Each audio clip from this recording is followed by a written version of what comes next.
Rats eat eggs. Hello, everybody. This podcast is Lava. Welcome to part 2 of our interview with Harry Daniels. Enjoy. And it was really interesting. So I like that whole thing of like, because you're very right. Like afterlife from a Jewish perspective, like doesn't really come into the picture until they've really been integrated with Hellenistic culture for 400 years, right? So it was an adopted idea with a couple of tiny roots in their own tradition, but developed there. One question for you. Yeah. Did the pastor know that you're... I ran it by him. Okay. So I just want to know. I was like, Let's unpack that. So it was a sermon. So then the sermon... Why don't we believe in the resurrection? Well, so the whole point was going like, I know what you believe by what you did in the last 24 hours. So you show me your last 24 hours and I'll show you if you believe in the resurrection or not. I haven't met people who believe in the resurrection. Interesting. To this day, right? Like I've not met someone who walks around with the idea of like, no, we die and then we're raised back to life. That's an option. And so it was really a challenge to go like, if you believe, you're going to claim belief in this thing, like belief is your life. So, and see, we've been going to New Hope, and Brian, church, and he gave one of the best Easter sermons I've ever heard. He said, there's 3 things you can believe. He said, you can believe that I think it was kind of like, there's no Jesus. He didn't raise from the dead. It's all just a story. Right. He did die. Jesus was a real person. He did die, and his disciples went and took him out of the tomb. Yeah. I've heard all these different options. This is the C.S. Lewis triad, I think. Or you 100% believe that Jesus Christ died on the cross, went to hell, or whatever, went to wherever he went, and rose from the dead on the 3rd day. Right. And he said, you can believe all 3. You can believe one of those 3 things. Right.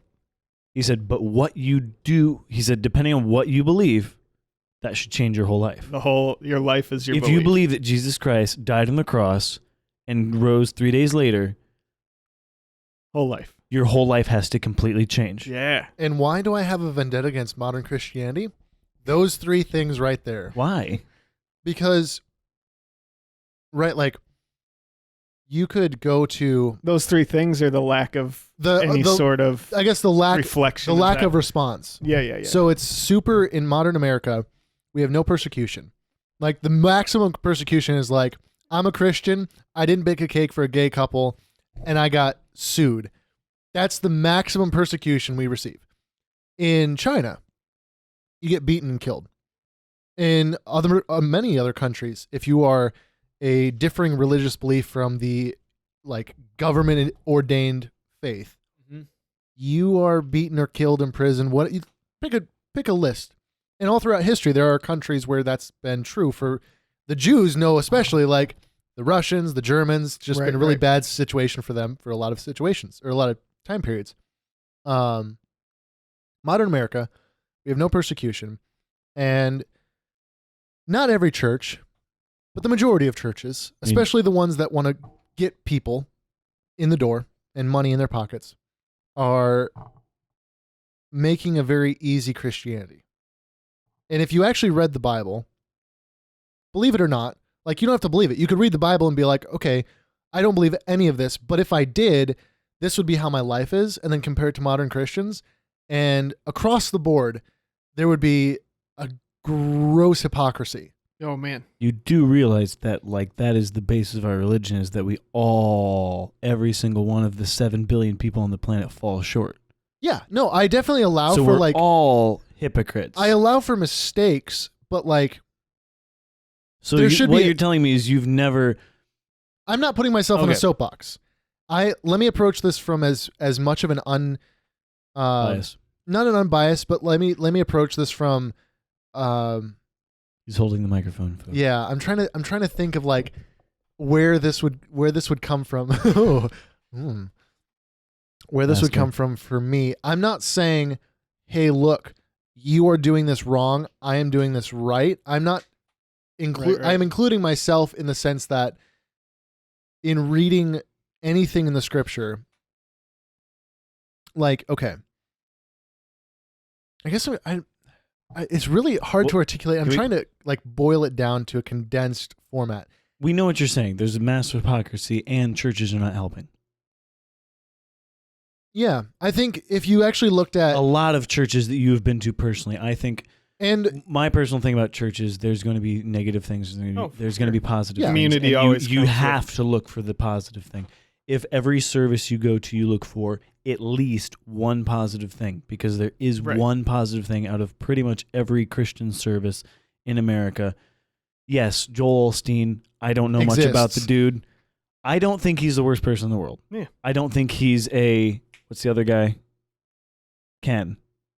Oh, no. I don't think Joel Osteen is whatever his name is. The other pastor who's a tube full of demons. You guys talked about this on an episode. I don't think he's that guy. Yeah. I think Joel Osteen has some good stuff and some bad stuff. Is it wrong? But the problem is, what we start doing is, once money starts getting involved, then we start analyzing it from a very worldly perspective, and we start... Oh, yeah. But the thing is, pastors have to make wage too. They have to live. They have to do things. Yes, they make more. Yes, if they make more money, then we start getting angry. But anybody that makes more money than you get angry at. Yeah. If you look at Justin Bieber and you go, oh, he just sings sometimes and he's worth millions of dollars, you can get mad at him. But let me just add the devil's advocate. We are not letting Harry talk at all. It's making me angry personally. Let me play the devil's advocate just one point. Justin Bieber does not claim to be saving people from death. To be at the in the leadership role of something that claims to care for widows and orphans. If you could see me right now, I'm very poised. You are. My hands are like this. Yes. But like that's my point. Like, if you have money and you don't claim to want to help anybody, or like claim to be a part of an organization that is designed to help other people, then make as much money as you want and spend it on yourself.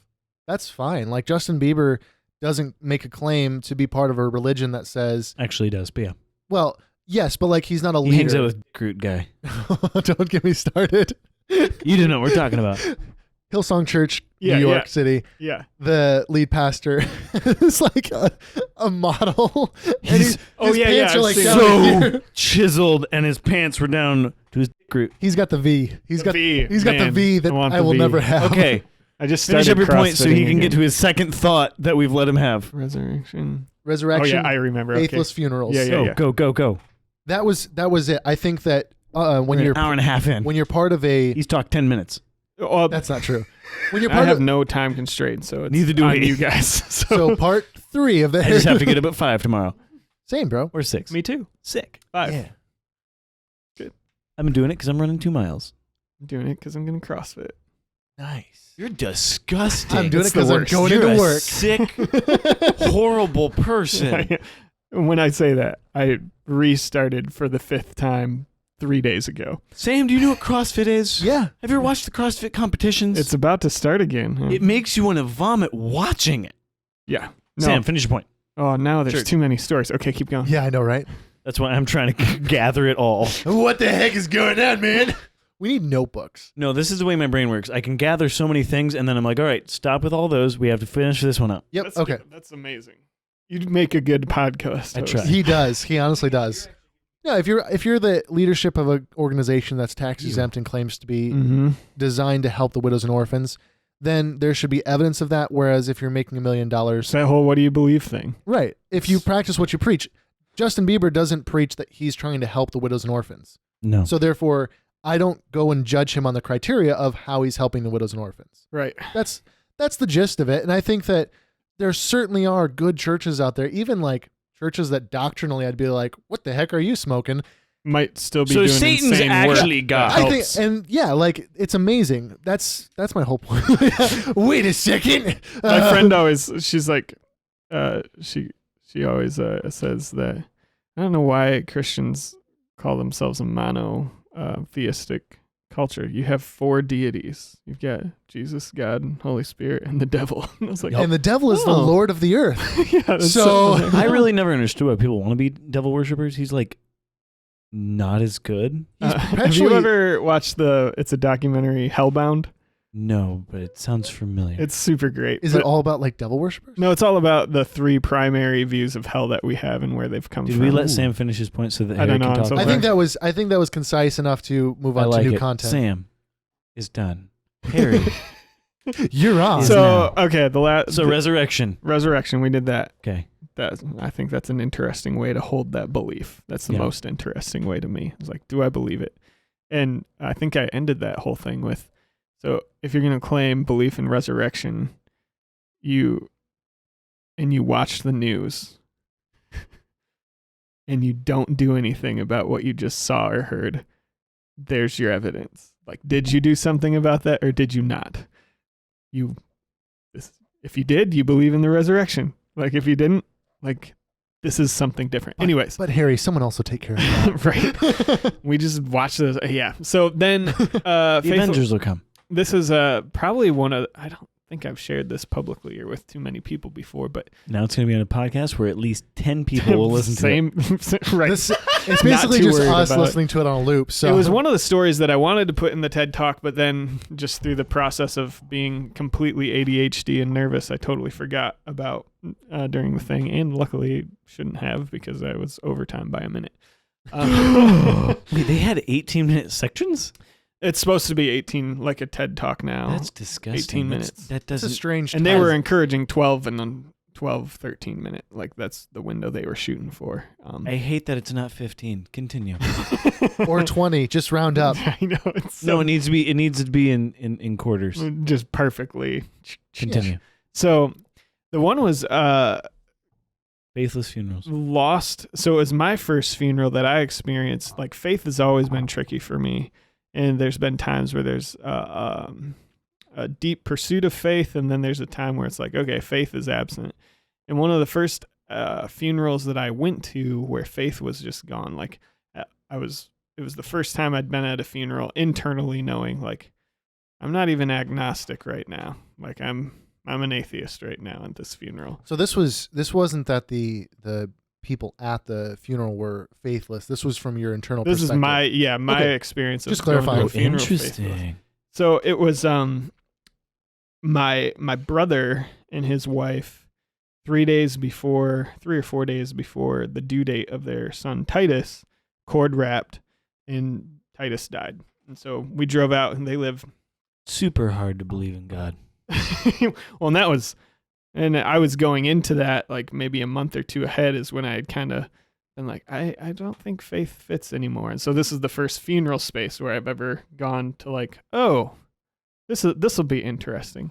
What was insanely surprising to me was there's this strange thing I noticed for myself that at a lot of other funerals that I had been a part of while holding faith, there's this weird middle section of like, why is it hard to hold on to grief? I think sometimes it might be the narratives that we have about faith. Some of that related to like the heaven conversation where it goes like, so I'm sad because I just lost this person, but I'm also supposed to be hopeful because I know I'll be with them in heaven someday. And not unless they were a bad person. But that never happens at a funeral. No. I don't know. Did they believe? Everyone goes to a better place. It's like, yeah. Just like Skippy the dog. Totally. You went straight to hell. Just the worst dog ever. He did a lot of bad dog things. My goldfish too. He cared about cats, and it was like, you're going straight to hell. It forced me to really be in a space of sorry. You're fine, man. That took way too long to land. Wait, what did he just say? Oh. So it forced me to be in a space of going like, this is the only interaction I get with this person. One, because 3 days early and is born still, right? So did you get to hold? Yeah, Okay. which is just such a crazy powerful. Especially when you see it's super powerful, and then when you look in your brother's eyes. Oh, geez. And if you look in her eyes, Yeah. especially, Oh. that You see it. that wrecks you. Yeah. It wrecks you as a person because And not just like in that moment, like you've experienced more death personally than I have. Yeah. But when my sister-in-law's baby died, and we went at like 1 in the morning, and Yeah. they were just both there, and Olivia forced me to hold her, their child Mavie. yeah, And I don't like holding babies, period. right. I'm just weird about it. But I held her, and it's just weird. So weird. It's so weird. And then when I didn't cry when I saw my sister-in-law, but I cried when I saw him because my brother-in-law is such a foundation. Just got it. He's there. And he wasn't crying. You could just see it in his eyes. Something shifted. Yeah. And you go, "Ooh, that's not good. That's a scary look." Yeah. Ooh. Yeah. So that's the closest death that is the closest to death I've ever been. Right. And so continue. I'm sorry. And just holding that person is insane. So it was the first time where I'm faced with this, like, this might be it. Like, this is the only thing. And so what happened was, and maybe not everybody experiences that whole tension of like, I'm sad, but I know I'll see you.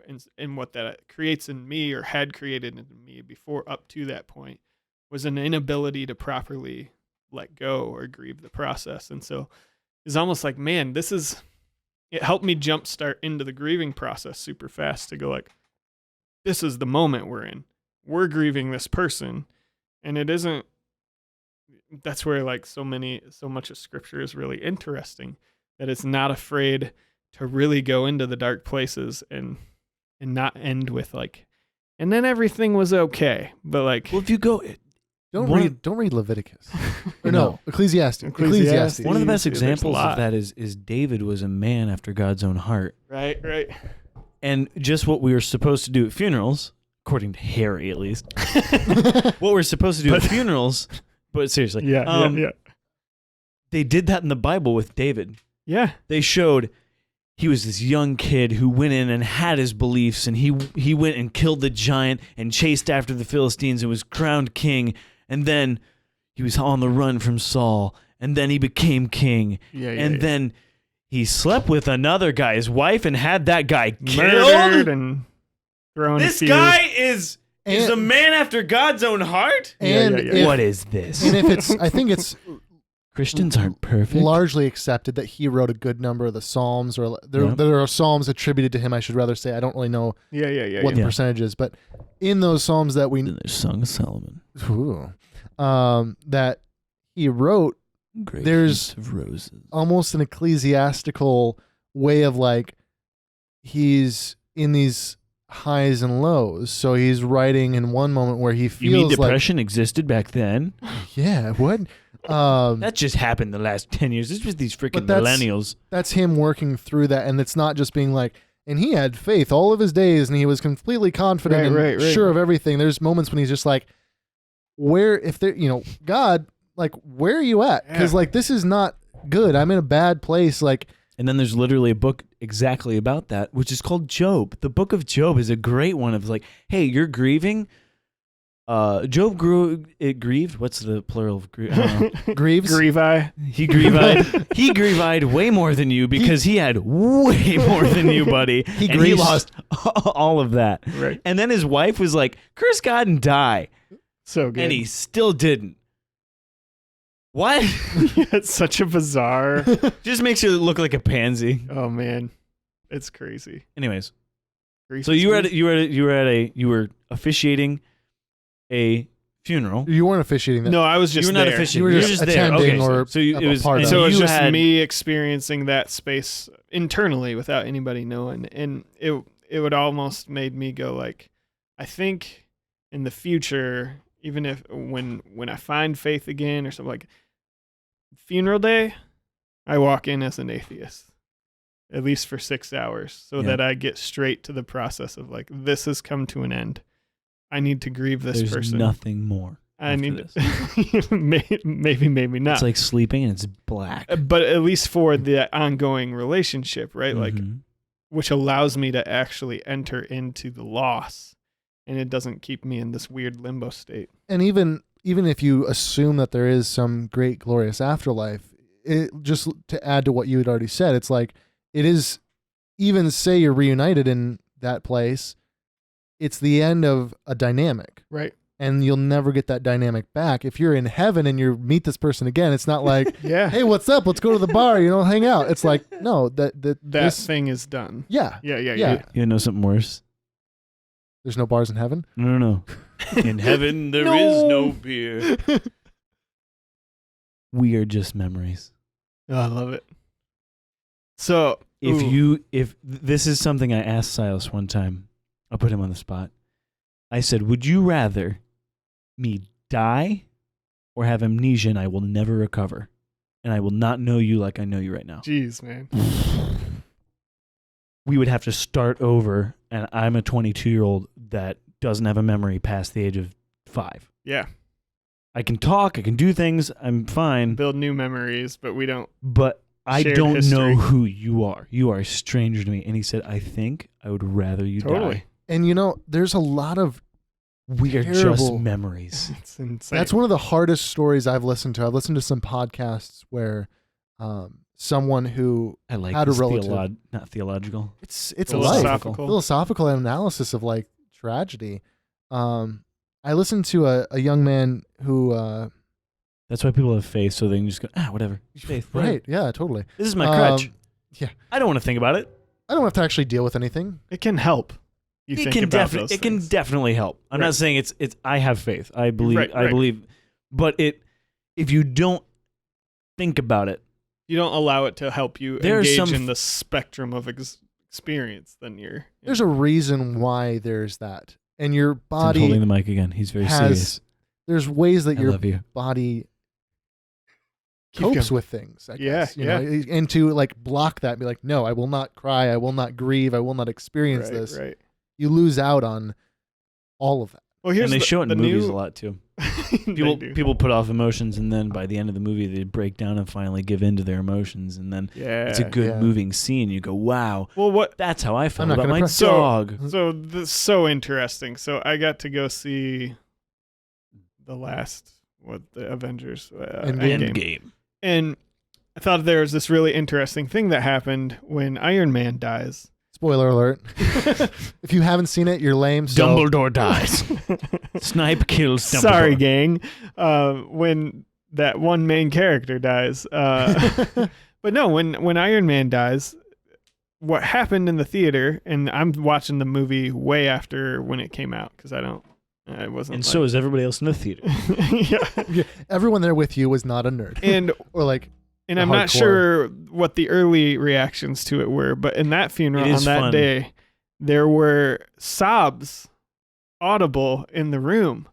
And I think it's been 10 years building experience with this person, quote unquote. Right. That but what is that? Why the sob to the person that we all know that's a character. It's a fictional character. And I think a lot of it, it's part of the funeral problem, because we don't get to tactilely engage the emotional experience of someone passing in these spaces. And so when you get like a Princess Diana dies or a Michael Jackson dies, all of a sudden all of culture says it's okay to grieve. And so they're not actually grieving Iron Man dying.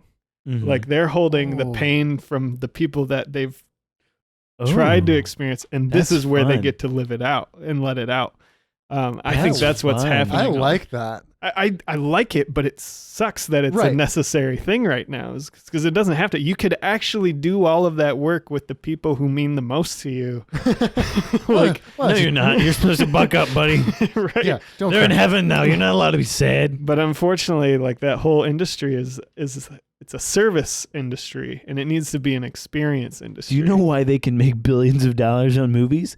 Because of a stupid thing called emotions. It's not stupid, but it's a thing called emotions. Better yet, they can help you experience real life emotions when you could just have them in real life. Yeah. Dun, dun, dun. And so I think it's important, because then I go do you want a meaningful relationship? No? Well, we have an app for that. We have a movie.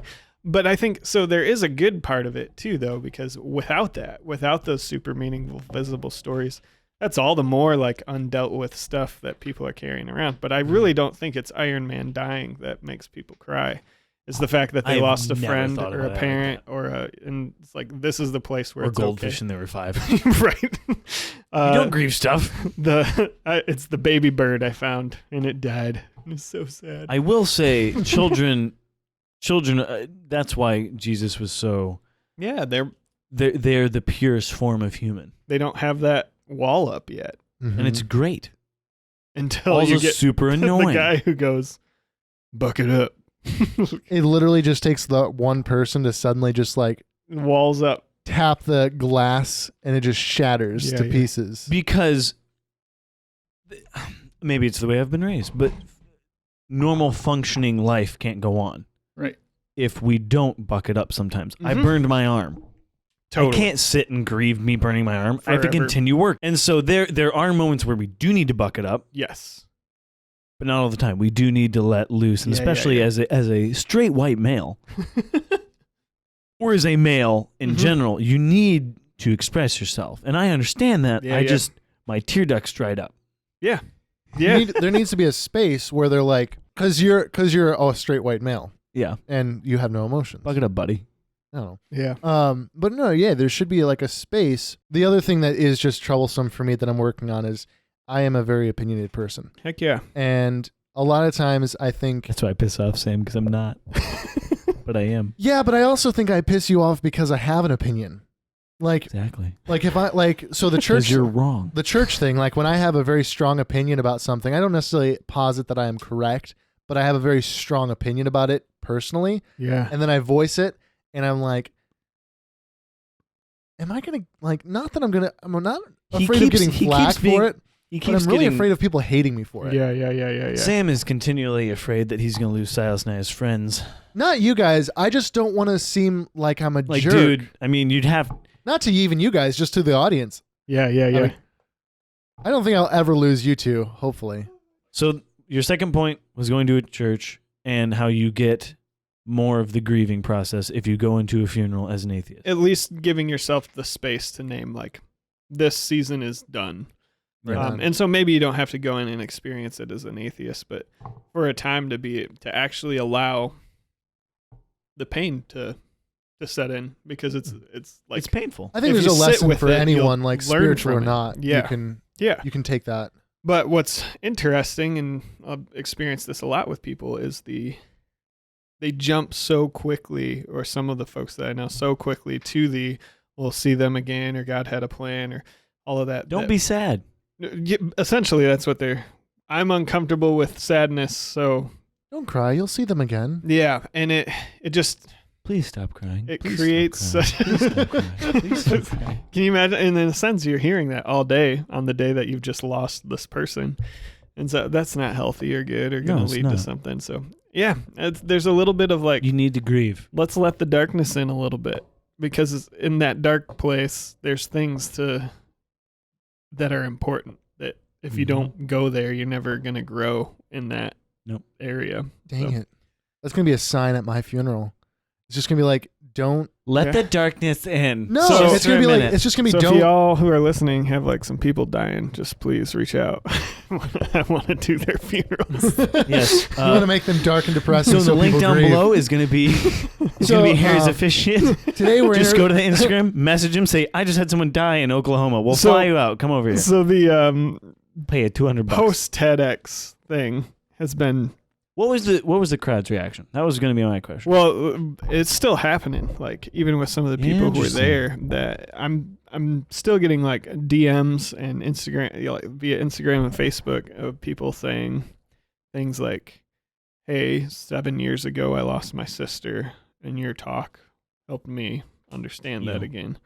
And then I had people. That's awesome. I've had people since then who've gone like, I lost a brother or friend a year ago. So like telling me about the past, but now even there's been somebody who said like, I just lost somebody, and some of the language that you offered has helped me figure out how to give something valuable to other people.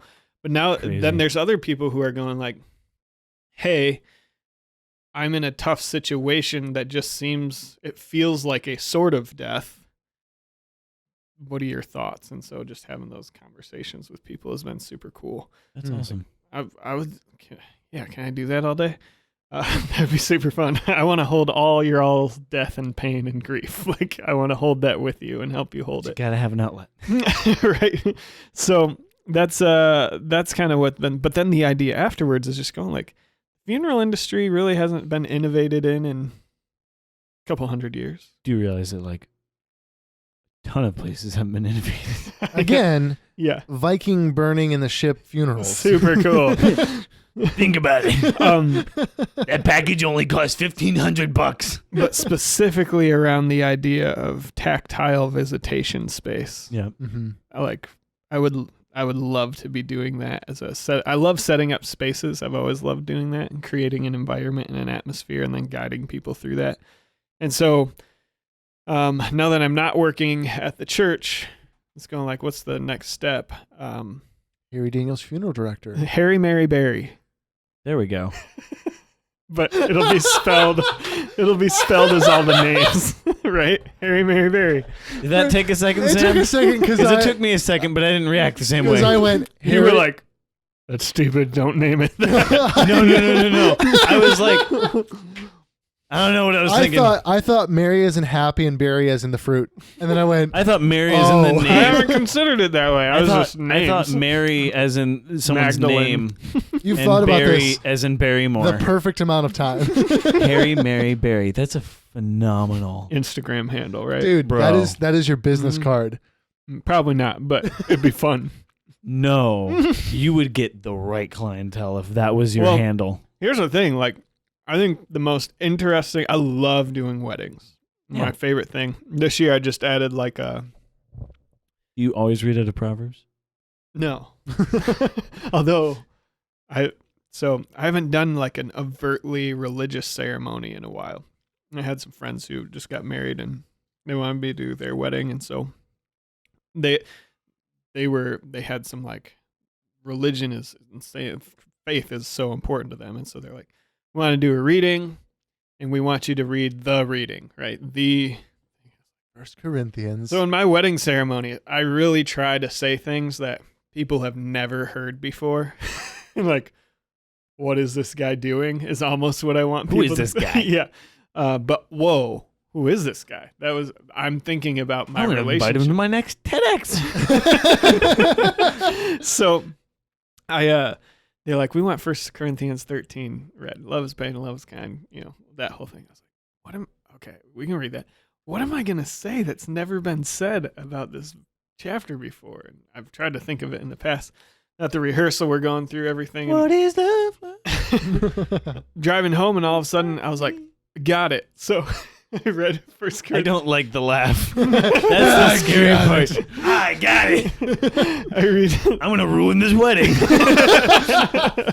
So love is awesome and all, but you're going to hate each other some days. Harry, Mary, and divorce. You're going to want to punch her right in the face. So that's where my card comes in. Read 1 Corinthians 13. Love is patient, love is kind, blah, blah, blah, blah. At the end, I'm just like, if this sounds like it was written by some like hopeless romantic single guy who'd never been married, it's because it was probably written by some hopeless romantic guy who had never been married. And it was really interesting.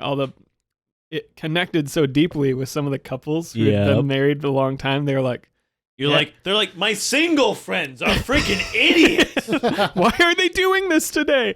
But just that idea of like, it's not that simple. It's not that idealized.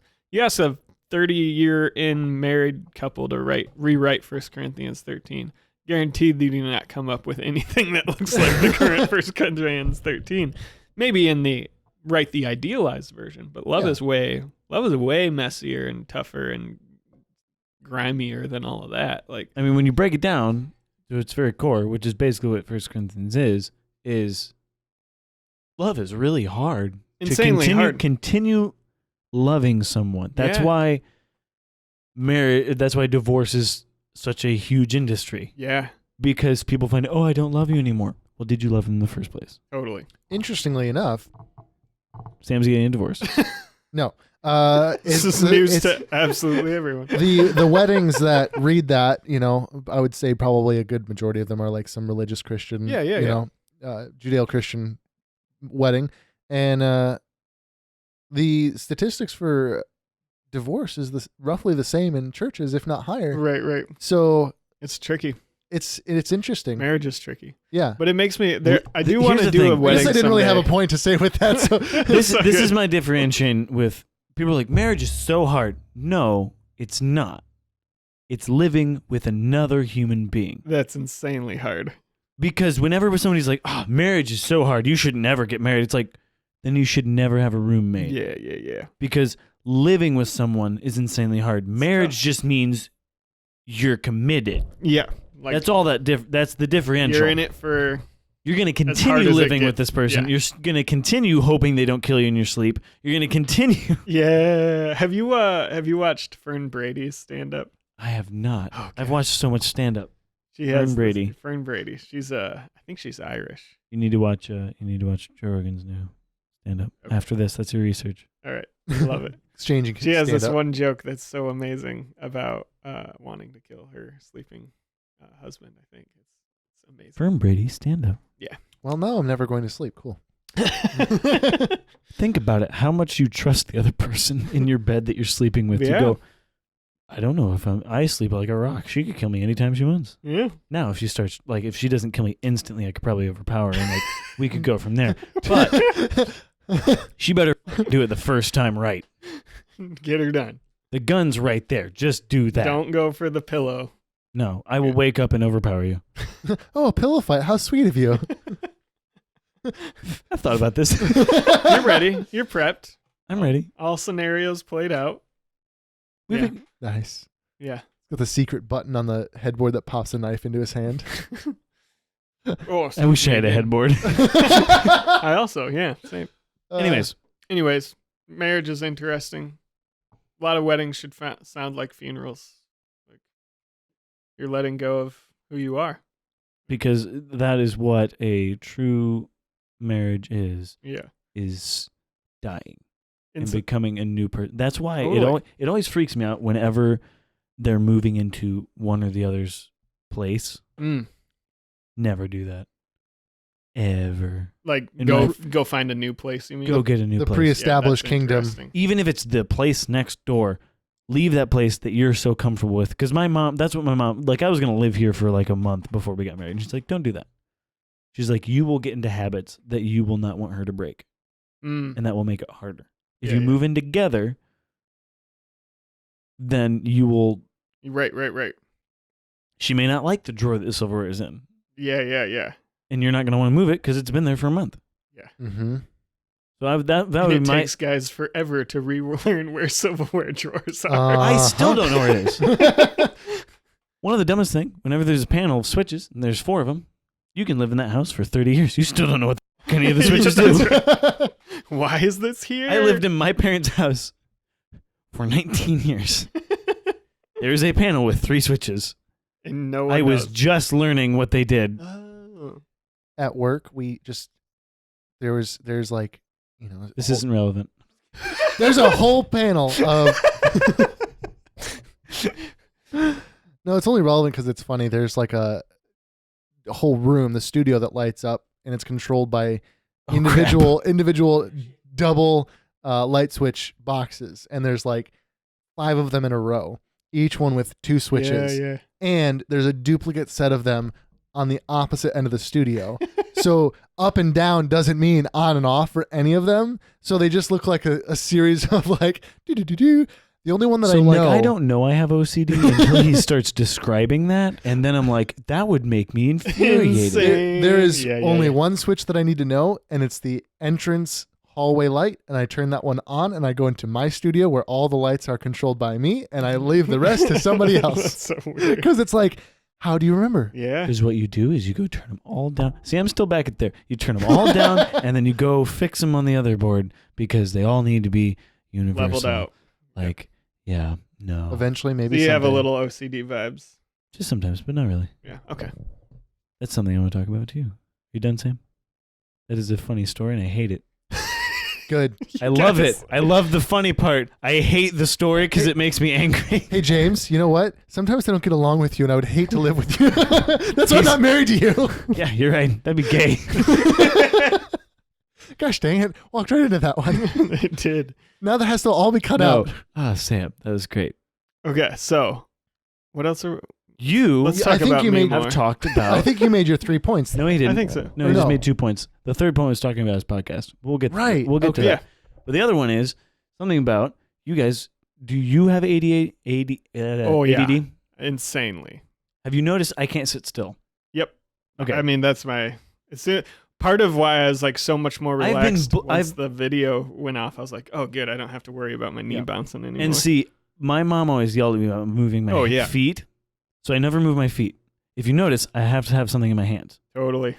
And that helps me focus. Yep. The whole time. Have you noticed me doing this? Need it. You have to have something to do with your hands. And so now you have me analyzing why I'm picking my jeans right now. That's just fun. You don't have ADD. I have different, I don't know. Were you diagnosed or? No, I've been to a doctor like 3 times. Right.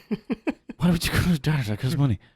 Totally. But anyways, okay. So tell us a little bit about your ADD. How do you know you have ADD? How do you know you have ADD? Yeah. How early did you know? Let me say that. You said ADD, know. ADHD.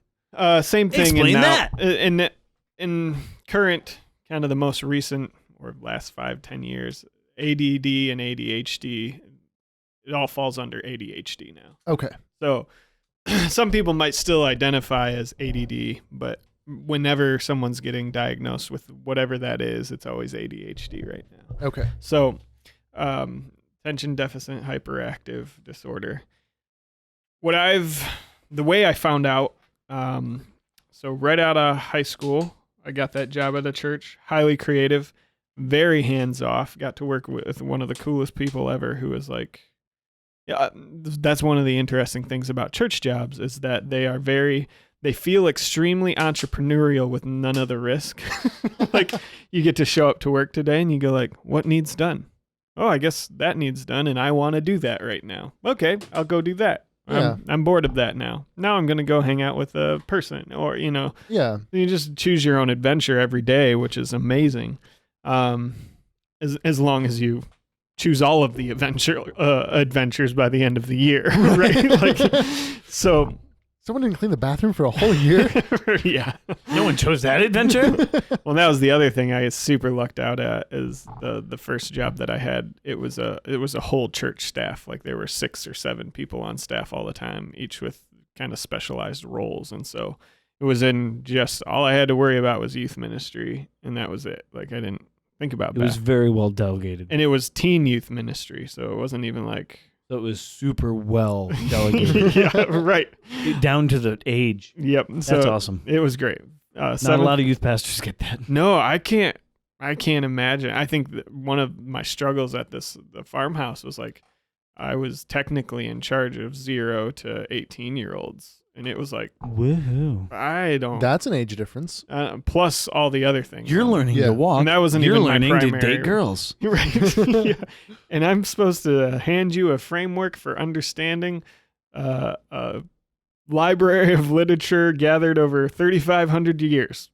Cool. Like, well, little Timmy. Yeah, totally. That's intense. So,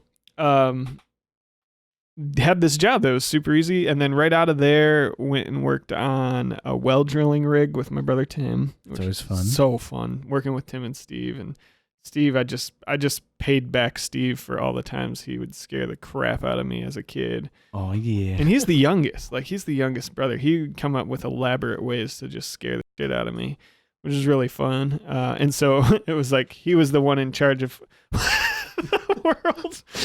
He was the one in charge of what'll happen. The big rig and making it all work, and it was stressful, and so I would just try to scare the out of him as often as possible.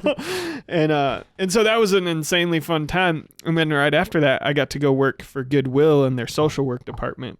And their social work department is primarily funded by government grants. Mm-hmm. And so with government grants comes a lot of reporting and billing and just documenting you had to document, I think, every 10 minutes of your day.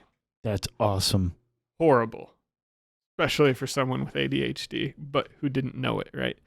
So I'm in that space and I start doing something more that I've done my whole life, which is lie about a thing I was supposed to have done so that I can buy myself a little more time to get that thing done, and no one's the wiser, right? Except this is the first time I'm in like an extremely, like there's a rigid system here and there's a lot to document and report. And so it'd be like, oh yeah, did you do this? Yeah, I'll go do that. But on the way to go do that, somebody else would say, did you do this? I'd be like, yeah. And then forget about this one, right? Because it was like, yep, it's out of my brain now. So it's a very common coping mechanism for people with ADHD to lie about things that they perceive as small. But then if you get in an intense enough environment, you can't keep track of it all. And so eventually it became like, I've had the realization like, this is all going to collapse here in a minute if I'm not. So did you get officially diagnosed then? So I went to my boss and I said, hey, this isn't working. Something is strange. I'm not acting within what I perceive to be my character, but I'm like totally out of bounds. Here's what's going on. And he said, dude, we'll figure it out. We have this employee assistance hotline. You should call and talk to somebody and see if you can get help. And it was like you can meet with a professional counselor 12 times on any one issue. Cool. And I was like, sweet. So I go, and the lady I met with, I kind of describe a little bit of what's going on. And she goes, were you homeschooled? Yeah. Like, did you have like highly creative jobs right out of high school? Yeah. She's like, yeah, I've diagnosed like 4 of you in the last 2 months with ADHD. And I was like, well, no, you can't do that because I grew up hearing ADHD is just bad parenting. So if you're going to tell me I have ADHD, you're telling my mommy did a bad job. Yeah. And I love my mommy. Coconut oil. It was more will like fix that. Coconut oil. I need tangible, like lavender. Put me through the rigorous testing. Like I don't want to just be like, I don't want to just trust you on this. I need to see it. And so I had to go through some testing. Actually, the guy that you guys just interviewed, or maybe not just the one before that, the idea of in that I've discovered a dyslexia with numbers. Mine's very specific where the middle, the numbers. So if there's a 1,245, I'll switch the 2 and the 4 almost every time. If I'm not paying attention, right? I already forgot what I said. So. 1,244. So I wanted to sound cool. Once I got that you do sound cool. diagnosis, there was a huge relief in me because I realized that although lying is it's not moral, it's not a good thing, there wasn't a deep core moral issue as much as there was a way I've been thinking or the way my operating system works. So like it relieved a lot of shame, and shame has its uses and should be utilized at different points. Yeah. But when there's no question and there's no exploration of the shame, it can get really destructive and kind of. And there's different words for shame. Totally. And the words matter. Yeah. Because there's conviction. Yep. And then there's guilt. There's just like the shame that is just like, I am a horrible person. And if that's the narrative you tell yourself every day, like I did, self-deprecating, you're gonna make horrible self-fulfilling prophecy eventually. Yep. Like, something we don't realize is our words have power. Yeah. And the ones in your brain about yourself, especially so.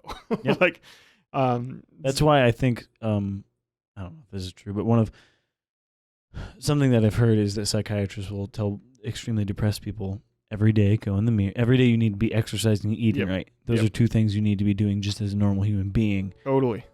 Just to function totally correctly. Like I'm doing it. Yes, Mr. Mountain Dew. I had a healthy carrots and celery and then Sam brought chocolate. Anyways. Yeah. It was good chocolate. It was super good. But one of the other things is lie to yourself in the mirror every day and go, you are awesome, you're beautiful, you're great. Yeah. Lie to yourself every day in the mirror, and eventually that narrative will flip. It might be true. Yeah. And so that's something that I don't know. I've never been depressed, and so that's ruined me because my wife deals with anxiety, and her anxiety makes her feel guilty, which makes her depressed, which makes her anxious, which makes her feel anxiety, which makes her feel depressed, which makes her feel. And I just sit there and go, "What? Just buck up and go through it. Yeah. Back to our earlier conversation. Totally. Well, and that's interesting too in this whole conversation, especially about death. I was just reading this article and saying like people with depression do have a more they can easily dive into it wasn't infatuation with crazy circle with death, but they're more willing to engage in that conversation about. Well, death is an ultimate end. Yeah. And so at that point, you're just ending this misery that you've been dealing with for so long. Depression is interesting. I pretend to analyze people. I'm a plumber. I'm a plumber, guys. I know what's up. I'm a plumber. I've been a plumber for 4 years. Depression is huge, like, and that's been a big thing for me too. And I think it comes with all the coping mechanisms, the shames that attach to that. But like right now, it's in this space of like, so I don't have a job. I'm not sure. I have this idea. You're a straight white male. You're not providing for your family, right? Yeah. There is something to that, man. Like, yeah, boy. And then I ran out of Adderall 3 weeks ago. Sick. And Adderall's. You should bring me some. I'll buy it off. No, that's mine. I need to buy some Adderall. It's amazing, but I ran out 3 weeks ago and called to get the prescription. Sorry about that. The prescription refilled, and they were like, "Hey, the doctor you were seeing is no longer with us, so we can't actually fill this." So I hit. Oh man, I'm not gonna have the thing that takes the giant soggy wet blanket off of my brain. This is going to be interesting. And it got super dark, like real fast, where I was like, oh my gosh, I am in depression mode 11. This is bad. And I was like, I don't even remember how to deal with this without this thing, which is scary to me. And it's scary when you are addicted to a substance that you can run out of. Yeah. Yeah. And there's not been a withdrawal feeling, but there's definitely that feeling of the blanket never coming up. Like foggy brain is something that I'm experiencing a lot. But it was like, I know the solution now. It's like, you need to exercise. You need to go back to CrossFit. You need those endorphins. You need the adrenaline. You need the extreme stress on your body and tearing your muscle. Totally. But in the depression, my thought line 5-6 days ago was, okay, the solution is you wake up at 5 a.m., you go CrossFit with Aaron and Mike, and you're going to feel better. And it was like, I don't feel better. I don't want to feel better. I don't want to do the solution because of how dark it is. And so that's where it gets really strange. And I don't remember why I think it was just like, eventually I got to the point of going like, I don't want another day that I feel like I go through the day and I don't live in my own life. I'm going to go CrossFit. Go feel the pain. If I'm going to be self-deprecating, it better be to get out of my bed. Right. So I'm hitting that point with my weight. So ended up doing that. And it's like, I've CrossFit on Monday this week and on Wednesday. And all of that pain, actually, the soreness especially, it's interesting how it roots me in my body and doesn't, like, the pain is over here now. Now it's not so much up in this one spot. And I don't know, this is a super personal question. That's fine. Did you ever delve into self-harm? So that's because what you just described with doing CrossFit is pain. Yeah. And so it's exactly what depression brings to a lot of, from my experience, mostly female, with self-harm is they want to feel something. Yeah. Because they're so numb, because they're so depressed. Totally. And so that's why they cut, because pain roots them. Yeah. And so what you just said with that. So that's interesting. So I can't answer that, not because I don't know, but because it's such a weird question mark for me. Do I self-harm? So if you look at my arms carefully, they're very scarred.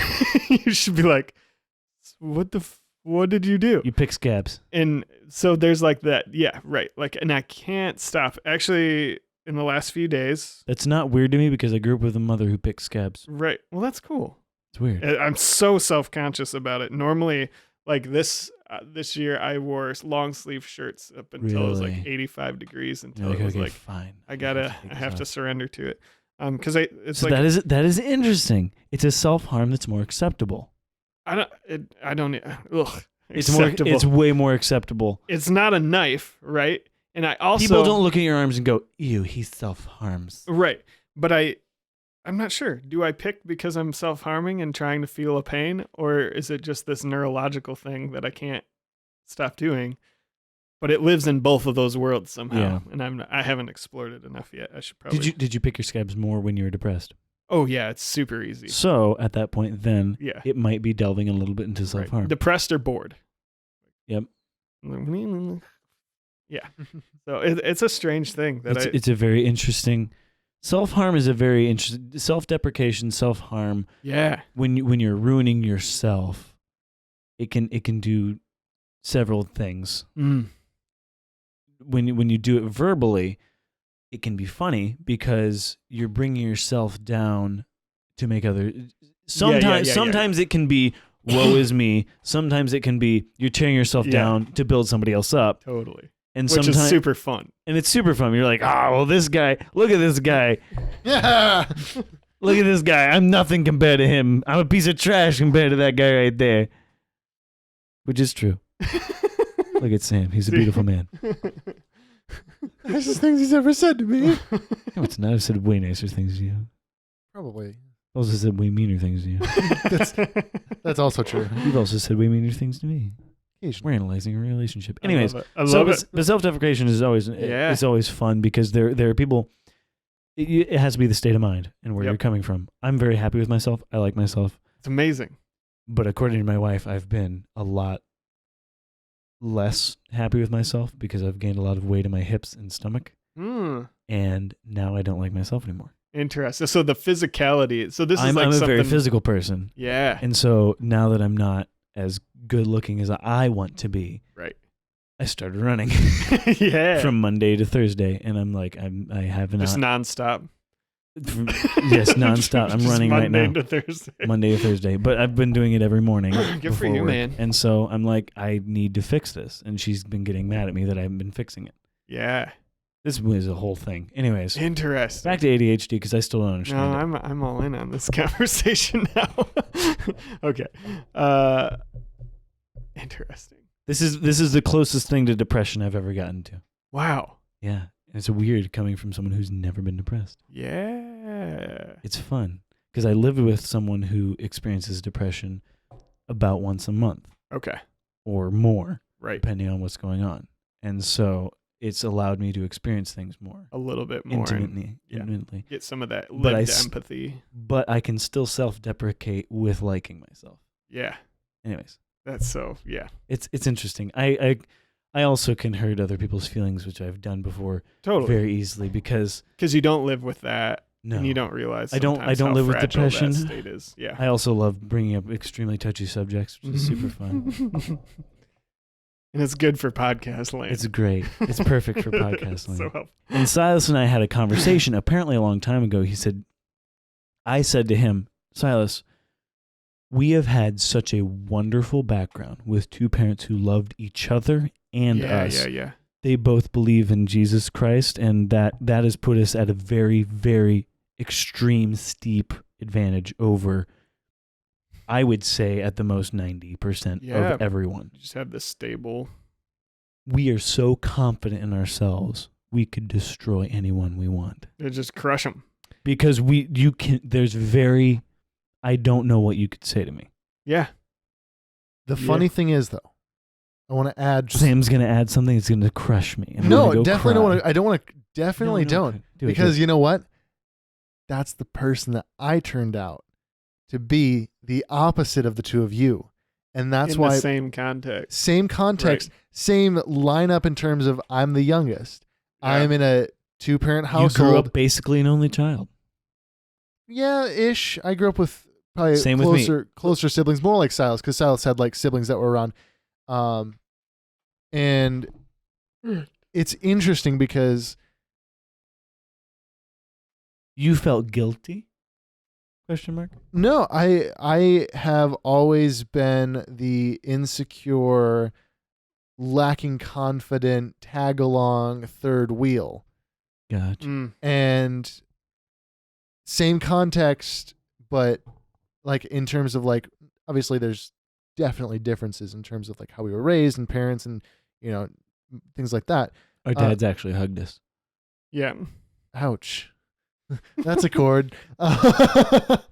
He made a joke that was very serious the other time about his dad not hugging him, and I was like, wait, is he being serious? I don't remember that, but probably. Sorry.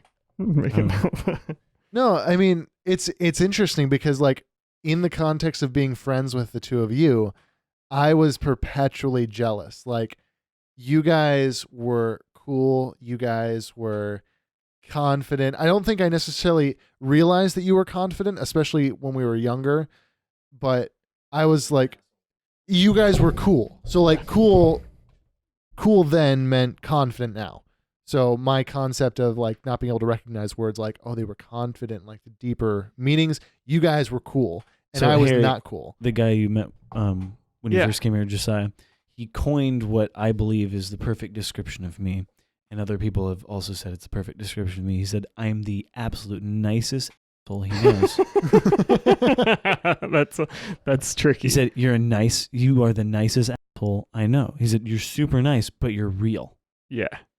And then my wife delved into it further. She said, assholes are different than jerks. Yeah. She started breaking it down. She's like, jerks are intentionally assholes. Right. But you can be an asshole unintentionally. Totally. You know, anyways, one of the things that I always wondered, and I've always wondered this. Sam, do you have ADHD? I don't think so. I sure do, if you haven't noticed.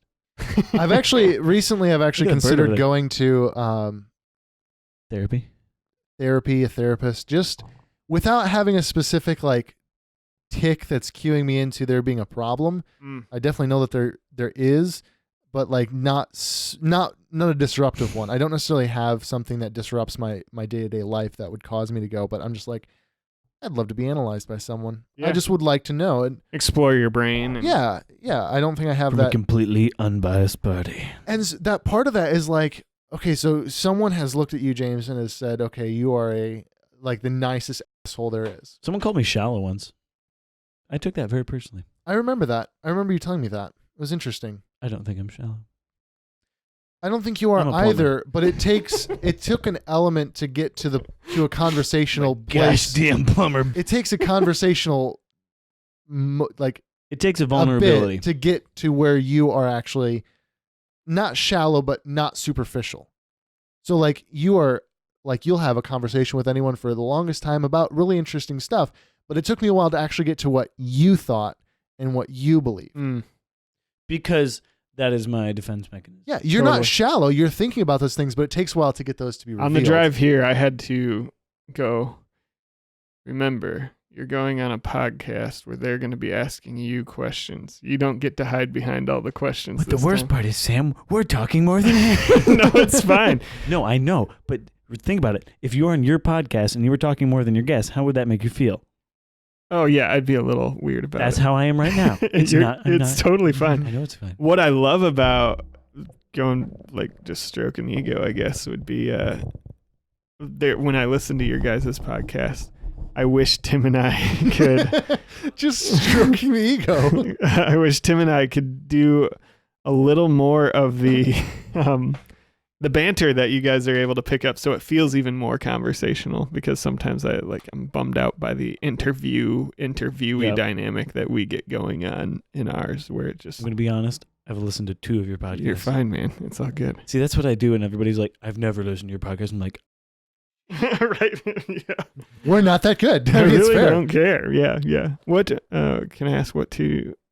Or was it I listened to the one, I don't remember the name. The guy who's the app developer. IO, a long time ago. And then it's all good, man. Don't worry. I want to tell you, though. Anyways. I just got interviewed on it. That was fun. That is fun. It's always fun to get interviewed on your podcast. Yeah. Ooh, we should do that. We should do it, because I technically did an interview with Silas and technically did an interview with Sam, but we should do a follow-up. We should do one, because we all 3 didn't know how to talk into microphones. We should do it. That's how you start.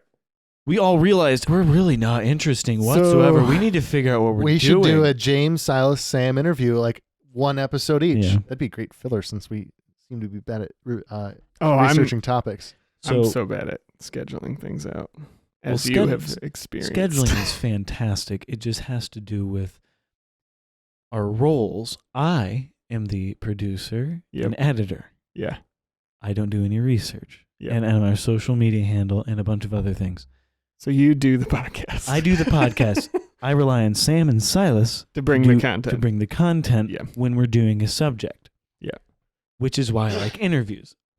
Because we don't have to bring the research. We can bring up things about our pasts and bring up things that are interesting that people listen to.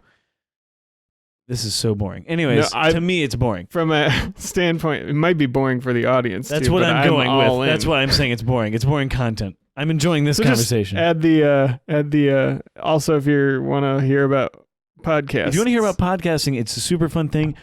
There's a lot more to it than you understand. Totally. Did you know that a computer cannot handle more than one USB mic unless you downloaded Isn't it annoying? And unless you download an app, and then it can support 2, but not any more than that. So then you have to buy a very expensive audio interface in order to Scarlett. In order, you have to get the Scarlett. But if you want 4 microphones, this is the A. I mean, how much did that one cost? I think this was like $250. I got it on eBay. I got a super good deal. I got a dumb deal on this thing. Yeah, because like the solo one is like at least $200. I got it. I've been scouring. I think our whole setup is about $800. Yeah. $800-900. Yeah.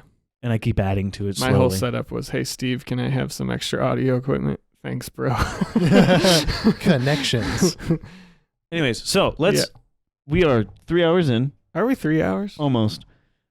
So ADHD. Yeah. You went through a bunch of rigorous tests. That was super helpful for me to actually acknowledge, like, okay, this is a thing. I have a problem. Yep. And super freeing, but also experienced another sense of like sadness. Like, this feels like I have some cards stacked against you. You're out of Adderall. That's where I was out of Adderall, and so that's why I started CrossFitting again. It was like, I've got to move. Like, if I don't, this is gonna get even darker. And remember, everybody, when you're 85, don't just sit.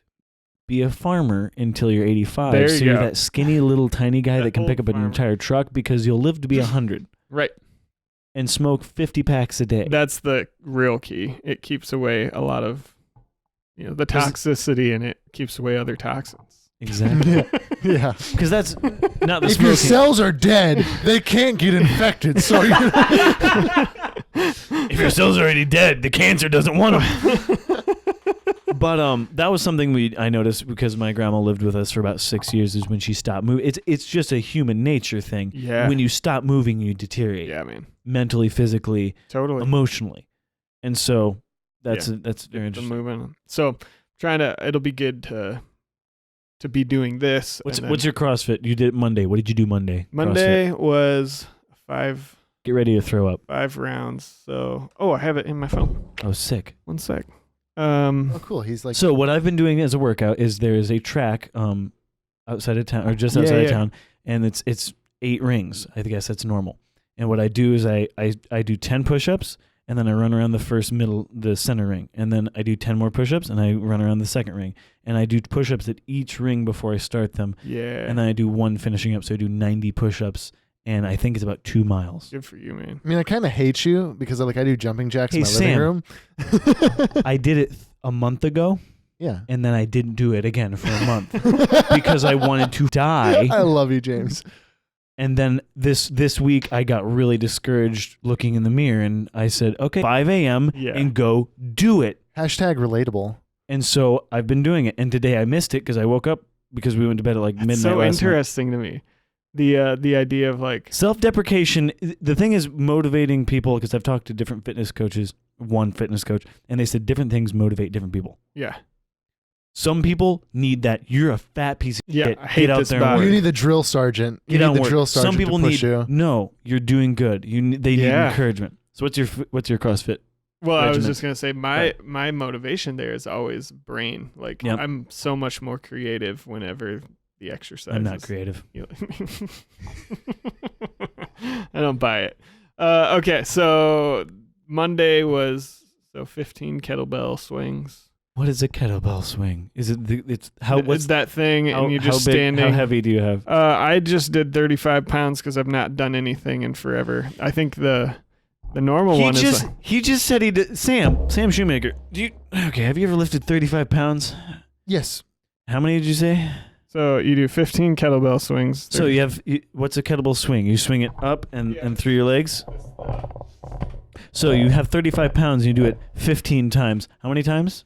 And then it's supposed to be, I think 55 is the prescribed weight. Cool. Then you do a 15 calorie assault bike. Which, have you guys ever done an assault bike? Judging by its name, no, because I still have legs. It's the trickiest, dumbest. You get on it and you're like, oh, good, I get to ride a bike. But the way the gears work on the pedals is like, there's this metal bar here. This is great podcast content. And then the pedal actually is here. So you're constantly behind wherever you're pushing with your foot. Sweet. You can never feel like you ever get up to speed. And so whoever designed I'm just that, angry. whoever designed that, probably is a lineage it's a of 15 calorie. So you burn medieval You have to torturers. burn 15 calories on that bike. And What is the equivalent of burning 15 calories? torture? Cool. I don't know what the equivalent is. And so you do that for 5 rounds, and you're halfway done with the workout. So 15 kettlebell swings. Yeah. How many times? 15 times. Yes, but those are 15 reps. reps at 35 pounds is what I did as the wussiest member there that day. And then you have to do that how many times? And then you do 15 calorie burn, and you do that 5 times, and you're halfway done with the workout. I mean, already you're a Navy SEAL compared to James and I. And then the second half is you do 15 sit-ups and then a 200-meter run for 5 rounds, and then you're done. Wednesday was an 800-meter run with then a 95-pound push press 18 times.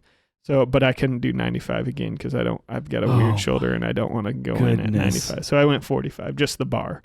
And you're supposed to do that for 3 rounds, and I made it through 2, and I was like, I'm gonna puke. Yeah. So I said, I guess Harry made it 2 rounds today, everybody. Sorry. Okay, so then there's a question that I have. Yeah. Is there I don't know if science is there like a scenario where this is like the opposite of healthy for your body? Because it's a very rigorous workout. Is there very like rigorous? I mean, is it the opposite of good for you, like long term? Yeah, I think I mean that's that whole like if you go into anything too intensely, or too much. I mean, when I look at body types, which is rare for me to care about body type, but when I do, I only like women with thigh gaps. Good super Lord. important. Whenever I like anorexic women. This is called the heroin chic look. There we go. That's an actual term in fashion industry. I want a crack no. whore. Yeah. That sounds okay. It's bizarre. So is it unhealthy? Yeah, I'm sure you could engage with it in unhealthy ways. What it does for me though, if you've not read, If he starts wearing sunglasses upside down on the back of his head, then it's unhealthy. yeah, right. Or if you show up and we meet each other and I say CrossFit in the first 20 seconds. There's You that. saw like how's it going Instead, today? he CrossFit? says depression the first 5 seconds. You're right. CrossFit's the best, guys. You just got to get on it. Where I think it's interesting, The Power of Habit is an awesome book, and in it he talks about like figuring out your keystone habits, the habit that holds so many other ones that just happen naturally, And blazing new pathways through your neurons. for sure. Have you read it? It's so good. No, but I've heard different things about how habits work, because that's a thing that you tell 13-year-old boys in some classes. Do they? I don't know. Homeschooled. They tell you that No, if you're. I was also homeschooled. They tell but you that like, if you're like addicted to porn. Yep. Yeah. Because So- it's a neurological pathway. Becomes a habit, so you have to break your habit over 30 days. Yeah, talking about porn. That's my favorite movie. This podcast just went full circle. End it here because it's not going to get better. This will not get better. It's get worse. We haven't even covered his podcast. Gosh. If we need to stop, we can. But No, I'm fine. we don't. It's just That'll be a nice closer. this is gonna be like a 4-part. Sorry to take up No, your no, not dude, like this is the fact that it's this awesome is why it's I'm this long. complaining, but I'm not. Okay, that's cool. Sarcasm is actually hard for me, so that's Oh, good. I've stripped down to my tank top. This is a good podcast. Just I as have I'm tank getting top. more naked as we go. I have it down to 70. So what it does for me, CrossFit specifically, I've tried doing other exercise things that's repetitive and you can gain like an equilibrium eventually.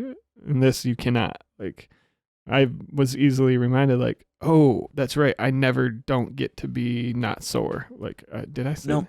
I'm You didn't always say that yet, sore. but that's There's never going to be a day now as long as I do it. because with like running, if you run a mile every day, then you continue running a mile. Then You once build you up conquer that, then you do 2, and then you start getting to a point where your leg muscles and your other muscles, the running is no big deal. Mhm. What I'm understanding from CrossFit is they go, "F you, buddy," and you feel horrible all the time. Yeah, it's just constantly working different areas of your body. Like today, we're gonna be working your eyebrow muscles. The first day I ever CrossFitted, I showed up to the gym. I went through the warm up and was like, I've never worked out this hard in my life. And that's the warm up, everybody. That's like, which says more about my lack of movement. Yep. But Editing a podcast does so that. then I do the actual workout and it's push press actually. Mm-hmm. And I remember the bar going up. And then I remember being on a beach and feeling insanely euphoric. And then I remember my friends yelling, "Harry, are you okay?" I had passed out with the bar over my head and fell on a concrete floor. My friend barely caught the back of my head before it hit. He saw me going down. And I just, done. That was day 1. Day 2, I show back up and puke my brains out. Just losing it. So what happens for me when I CrossFit sounds fun. it's the best. Can't wait to do it, man. So what happens for me, so like you're right, I was drinking Mountain Dew tonight. That's because I like sugar a lot. The problem is I'm going to be working out in the morning and I'm going to doing a workout for sure that will punish me for whatever I ate today if I ate poorly. So like I'm going to feel the pain of that. And after 3 or 4 or 5 times, like I go like, okay, I guess I'm done eating horribly because I don't want to puke again. So That's crazy. and so then it also triggers like creative energy, creative flow state. It triggers like I get home, actually take a shower and brush teeth and like get ready for the day. I'm like, oh, the girls aren't up yet. I'm gonna go do my That's just journal. getting up early. That's always great, getting up right early. before anybody else and having that quiet space. And so, but for me, it always triggers like when I'm in that mode of the CrossFit thing. It triggers so many other Yep, it things sets in a health. good routine. Yeah. So it's horrible. Don't do it. Yeah, I've been talking to a friend of mine who wants to get into CrossFit, and then he showed me the CrossFit, what is it called? The CrossFit competitions. CrossFit Games, yeah. They changed a bunch of stuff. Watching it made me nauseous. Yeah. Dude, those guys are when they say it's like we're figuring out who the fittest on earth is, it's one that you're like, oh yeah, everybody uses those types of things for their like labels, like the most Everybody in this group is the fittest people on earth. right. They'll find some version of that, but like when you watch the games, you're like, no, okay. All right. Yeah, no, you were in the title. When you start seeing strands of muscle on people's arms, then you go, okay. You got Calm it. down there, buddy. It's insane. Those guys are intense. And All right. yeah. So let's go to the podcast. Podcast. So when did you start the podcast? Started the First podcast. of all, what is your podcast called? The podcast called This'll Get Better. And that came out of me and Tim talking. Just that idea of for people who have things that they're trying to make and build. Seems like without that underlying belief system, it's not going to work. And I'm experiencing that right now ever since May 31st. Like I have not had that belief system in my head about the things I'm trying to make. And guess what? They ain't happening. So it's like, oh yeah, I'm actually thinking about podcast about this. thinking about doing a segment just to keep myself in that mode of like, and here's the thing I'm trying to make, and this is how I think I'm going to try to make it better this week, and here we go, and just for my own sake, right? Like, place to document that journey and keep track of myself. But and so we just sit and we talk to people who are making a thing, usually within the first couple of years of them engaging with that, and ask them about that, what they're doing, what they're learning through it. But then what I really love is the process of asking questions around the idea of like, what are you absolutely convinced of? sometimes it's within the field that they're in, but it could be something completely different. Asking them questions, just some more of those existential. I love that stuff so much. I find so much gold in there from people, and so that's what I love doing. When you start questioning people's beliefs, it always gets really interesting because then they have to go through the thought process of why they actually believe something. Yeah, it's so, and I'm just so curious about where people, what they're like. I was just talking to Tim about this today. We were having a conversation about how to.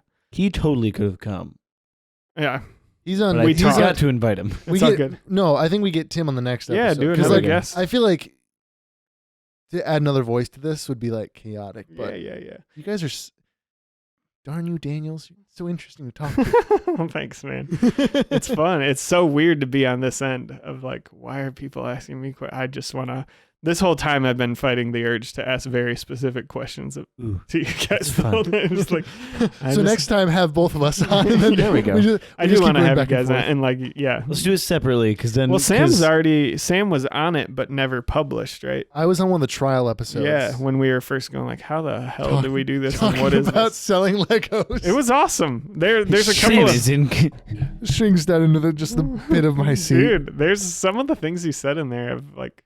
They've come up in my head again at different times. Like, oh, that's interesting. But actually. I deleted all of those practice ones because I was running out of space on my computer, and I'm like, oh, cool. Didn't have one of those, Western Digital external drives. 4 terabytes for $100. Oh, is that Amazon Prime?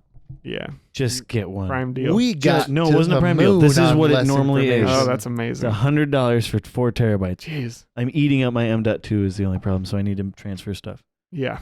Oh man. So whose brainchild was it? Was it a mixture of both you and Tim? Yeah, I think so. Like, what got it off the ground? What got it off the ground is just Tim and I love podcasts. Listen to a lot of them. Name 3. The one that anyone who grew up in any sort of Christian world that you have to go listen to yesterday and like listen to 10 episodes, please, is called Good Christian Fun. It's Good Christian Fun. It's a podcast where they take Christian art and translate it to the culture at large. It is hilarious. It's run by 2 small comedians, and I die every time. Like, I was mowing my lawn today laughing, and just like, my neighbors got to think I'm an insane person. Oh, you got to run that by me again. What was it called? Good Christian Fun. So it's incredible. Other one that I think is really important right now is Kara Swisher's podcast, Recode Decode. How would I say it? She's not afraid to ask and report on the problems of big tech right now, which is really... We're hitting a plateau. Yeah. We're hitting a major plateau with ideas, and we're coming up with ideas that we think people want, but companies are not acknowledging what people actually want. Yeah, They're adding more cameras. Nobody freaking cares. Totally. Oh, we made a foldable phone. Nobody cares. Yeah. Listen. That's what makes that We Croak app so interesting, is because they're going the opposite direction. Yep. We don't want you on our app all day. No. We want you to check in. I'm going to die. Oh, and then leave. I should probably be more present in my life. Yeah. And then I've heard you guys talk about that one. Let me just do a quick look. Those are the 2 the last podcast on the left. That I listen to more most. One of the ones that I interviewed her, and she came out with a podcast after is Find Your Happy by Lydia Keeney. And her husband moved to Paraguay, and like, holy cow, that's awesome. She does, her whole business is remote now. Like, she does piano lessons remote, she does coaching remote, and she does podcasts remote, which is pretty cool. 21st century. Yeah. But the real deal, there's a podcast, y'all, anybody who's in a relationship, is just Where Should We Begin with Esther Perel. Where Should We Begin by Esther Perel. Where Should We Begin? That thing is gangster. Sick. Just she's been doing couples therapy for like 60 years. And then just said like, hey, if you want to do therapy with me but can't afford it, just let me record our session and post it. That's really cool. It's insane. Some of those episodes rip my heart out. Like You're gonna weep. That's gonna be heavy. That's gotta be so heavy. It's so good. Well, Sam will weep. I looked at him. James will just scowl. I'll sit there stoically. I think the best thing I ever heard out of a couples therapy was a wife came to the therapist, and they were both sitting in the same room, and she said, "I love my husband to death. I would die for him, but I don't respect him." And the therapist looked at her, and he had talked to a lot of couples, and he said, "Okay." He said, "How would it make you feel if your husband had said to me, 'I respect my wife to the ends of the earth, and I would die for my wife, but I don't love her'?" Right. Dude. And she went, "That would break my heart." He said, "That is the equivalent That's what you just of said. what you just said to him." Right. And it's based off a book, The Love and Respect book. Yeah, and that is foundational to any relationship. I'm not saying married couples. I'm saying any relationship. I am 80% certain that I got that book as a wedding present from your mom and dad. Oh yeah, they were gifting it to everybody. I think I got 2 I think it's copies. a good book. Like I appreciate. I just think it's funny. Like yeah, talking to you about the book. Dude, it revolutionized our marriage because Olivia realized, I love my husband, but he doesn't need it. So if I show him unconditional respect, then he'll start loving me more, and we'll get out of this crazy cycle. And we read that very early on, so we caught the crazy cycle pretty quick. And she loves me, and I try to respect her as much as I can. Yeah, but that's so. Just going along with what you said, so good. So what was the main? I guess were those all influential in what you wanted your podcast to be, besides the one that started after yours? No, it was really. I love talking to people and hearing their story, like, and where they are and what they think. I think in the background in my mind always, whenever I'm interviewing those people, is I just get into this mode where they become a character in a movie. Yep. And I just get to go like, so where is all of this coming from? And what do you... I don't quite know yet how to actually help people name the conflict that they're in so that we as the audience can go like, are they going to make it? Like, are they going to do it? But I'm always curious about that. And so just following that curiosity and then almost that, I don't know how to shift the format, but there is something of like, I would love to talk to people very explicitly through that lens of like. And here's the only problem is once you put a microphone in someone's face, they completely, they are not as vulnerable. Yeah. And that's something I would really like to have on our podcast. Like when we interviewed the Vietnam vet, he didn't bring up stories that he had told me personally about Vietnam that I didn't see was a problem, but he must have. He felt that. He felt that. He told me stories afterwards that I was like, this would have been great. Yeah, on the show. Well, I didn't view it as content, but it would have been great for the people to hear and understand. Anyone who hears it is going like, and whoa. So that's the second you put a mic in someone, or like the camera. The second we turn off the camera, we start worrying less about what we're doing. Oh, totally. Because especially as a content creator, you go back and you look at yourself and you go, why did I do that? Yeah. Which is important. It's a good thing to analyze yourself and critique things that are not good, but everything in moderation. Oh yeah. So let's get really, really boring. Yes. Technically, how did it start? Like tech wise, how did that work out? Because I want to know your story about how you got to where you are. Yeah. So I started with going to my brother Steve, who has lots of audio equipment. It's like, I really want to get Tim and I have this podcast idea. What do you think? And do you have any equipment we could use? And he said, yeah, sure. And he brought over a black bag and he's like, it's all in there. You went, can you show me how to hook it up? Cause I don't know, Jack. Steve's always been my sound engineer guy for as long as I can remember. Like, he just knows that stuff. And so showed me it and then gave me, one of the access codes to the program. So he uses Studio One a lot. So I edit and record and all of that stuff inside of Studio One. I have a seat that my cousin and friend graciously let me use to Adobe. So I have the Adobe Cloud, so I can use anything. So nice. So I premiered. I used. That's what I Premiere wanted. I tried to share it with somebody, but then they were like, "And we got everything downloaded on 2 computers already," and so it's going to create an issue. Are they really using both computers at the same time? You know, No, they're not. Dang couple photography editors. I think I know. Having 2 computers trying to work on stuff. Stupid. Anyways, Dumbo. No, it's cool. But so then started editing on that, learning that. Then it was, how do I get these things posted? And Anchor had just come out when it was, I haven't used it in a long time, but when it first came out, it was like, whoa, this is cool. mm-hmm. So I thought I was going to use that platform, but at the time they were having trouble getting things into the iTunes library or Apple Podcast library. And so Where can people listen to you? Apple Podcasts, Google Play, is that a place? Yeah. It should be most places. Spotify is on there somewhere. Nobody listens to it on that though. I have people that do. Yeah, it's Weirds super me out. rare. I'm like, who listens to podcasts on Spotify? Silas was like, you have to put our podcast on Spotify, otherwise I'll never listen to it. And I'm like, you don't listen to it anyways. Yeah. So the platform that I went with was Simplecast.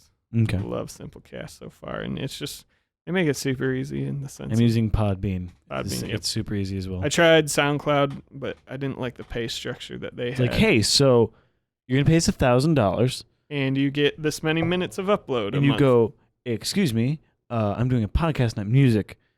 Yeah. So your 3-minute soundbite of music doesn't really work for my 2-hour-long podcast. Totally. So ended up I did the SoundCloud thing too, and I used up all my free minutes, and they're like, pay us $400 so annoying. or X amount of dollars. Yep. So then Simplecasted it. They made it super easy, and I like their system. They just updated all of that, which That's awesome. they have some pretty cool analytics and stuff. And then did you upgrade? I know analytics is fun. We have to talk about that too. Yeah. So have you upgraded any equipment? Have you bought any equipment? No. So far it's all been pretty. Oh no, I bought these headphones. Somebody gave me Sweet.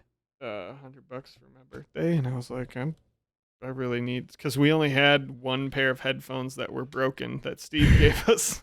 We had 2, but then he needed one back, and then he went and broke the ones, and I was like, Steve, dang it. So we were all using like our Apple Headphones yeah, and stuff. just anything That's we funny. could find. So now I have 3 headphones. And usually I don't, like, if I like there's me, there's a co-host, and then there's the interviewer. Yeah. We've tried doing a couple where there's more than that. And it's hard for my brain to be able to focus, like, because I go like, but both of you are here and I want to dive in. I don't know how to like allow there to be a group of interviewees yet. Yeah. So maybe I can someday, but I'm just like, I just want It to. sometimes works and it sometimes doesn't. All right, guys, thanks so much for having me. I have a on. spiel. It's been a blast. It's been been- fun. Thank you so much, Hells yeah. Mr. Harry Daniels, for Harry. joining us on our first explicit podcast. Oh, is it gonna go This is our- explicit? I was just gonna Oh, hell fuck it. yeah. Yay! You can check us out on Facebook and Instagram for updates on what's going on and who's gonna be on the podcast and whatnot. You can email us at thispodcastislava@gmail.com or message us on Facebook or Instagram. You can listen to us on Spotify, iTunes, Google Play, and you can watch a tiny bit of this podcast on YouTube because my camera ran out of storage. Yay! And PodBean for the 2 people that listen to that. So if you have any questions or topics you want us to cover, email us. And be sure to check out Harry's podcast and his officiate Instagram. And if you want him to officiate anything, be sure to message him there. Heck yeah! Thanks for having me, guys. Thanks so much for coming, man. Yeah. It was a blast, and we will definitely have you on again. Would love to. Round 2. It'd be so fun. All right. Good night or goodbye.